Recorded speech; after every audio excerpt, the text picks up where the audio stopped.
From the Fox 29 studios, this is Good Day Philadelphia. Another local school rocked by a disturbing hazing. I think it's just crazy. 4 members of a high school wrestling team facing charges for tying up a student and threatening sexual assault. It's another example of disturbing trends. What can be done to prevent hazing like this in the future? Police in Salem County are investigating some very disturbing allegations involving the wrestling team at a local school. The incident happened in Pittsgrove, Arthur Schalick High School. According to the county prosecutor's office, the 4 students have been arrested for stripping a victim in a shower, young man, restraining that student, and threatening a sexual assault with a broomstick.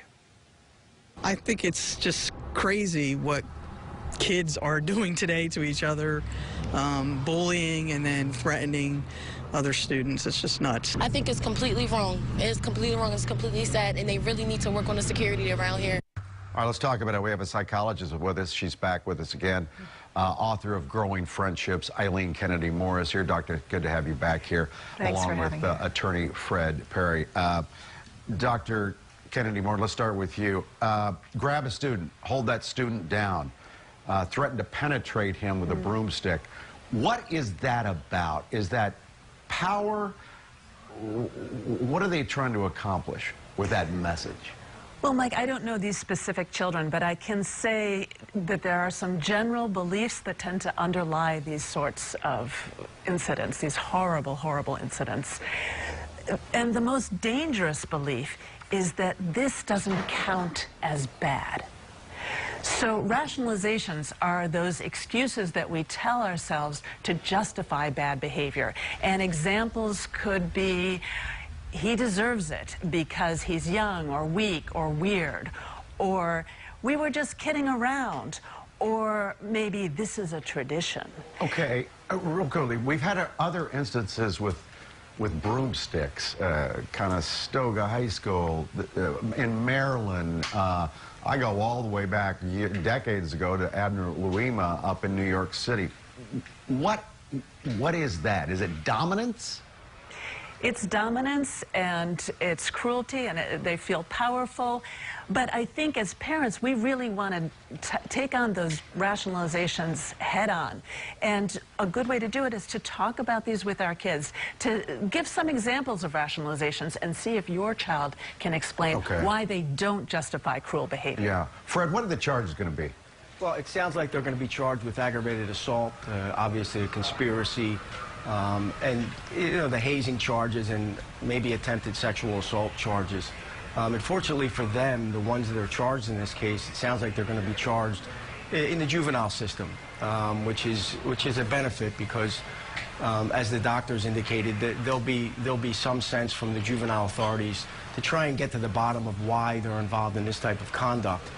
This goes far beyond what in the old days, the initiation when you played on a ball team was, you'd go in the cafeteria, wear a silly outfit, and sing the school fight song. I mean, this is mind-numbing. Well, Doctor, it almost seems like a lack of empathy. You talk about that in your book. I do. So empathy blind spots are when we somehow see a certain person as not deserving of empathy. So my guess is if we took these kids and we sat them down in a living room or in a classroom and say, and ask them, is it bad or good to threaten someone, tie them up, and etc.? I bet that almost all of them would say, no, that's a bad thing. But sometimes kids get caught up in the moment.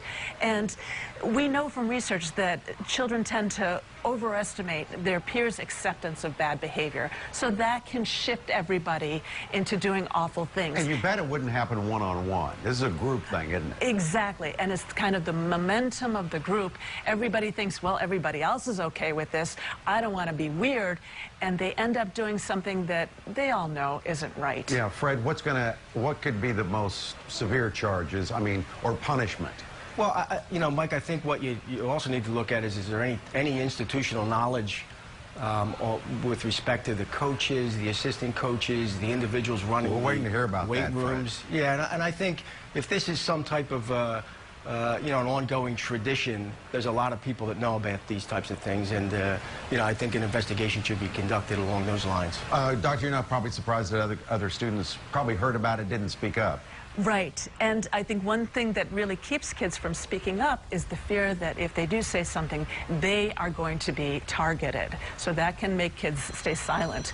But we know from research on bullying that the way to stop this is with those upstanders, those kids who say this isn't right. Sometimes they can speak up directly if it's safe to do so, but sometimes they need to be more discreet and involve a responsible adult. Superintendent issued a statement yesterday. We played on it. We have it on our website, fox29.com. If you want to read it again, there it is. It's pretty lengthy. They say they understand the situation and they're taking care of it, dealing with it, and they'll give us more information as it gets resolved. Thank you both for being with us. Thank you very much. Have a good weekend.